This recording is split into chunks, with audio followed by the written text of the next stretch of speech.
L'FCD Academy Casalza Ligure è rinata quest'anno con la scuola calcio e l'attività di base. Ha una squadra di pulcini, Leva 2012, due di primi calci 2014 e una, sempre di primi calci, delle leve 2015, 16 e 17. In totale sono 42 i bambini iscritti. Siamo molto soddisfatti di questo risultato perché comunque era una rinascita, un ricominciare in un ambiente nuovo,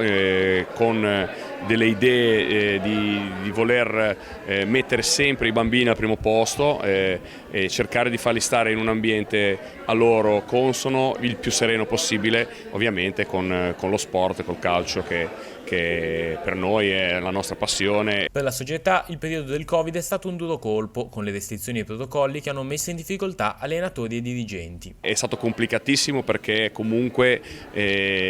tutti i protocolli che si dovevano rispettare non ti permettevano neanche, soprattutto nei primi periodi, di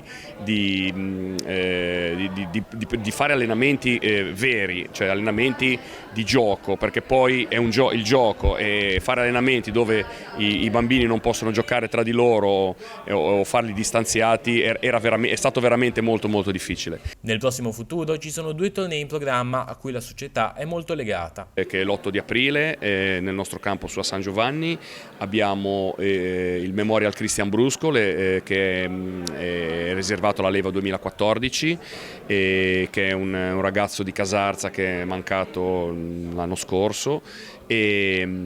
poi il 10 di aprile, che è il giorno di Pasquetta, abbiamo il Memorial Renzo Zecchini che è riservato alla Leva 2015 più piccolini, e anche questo è un torneo a cui teniamo tantissimo perché Renzo è stato un personaggio importantissimo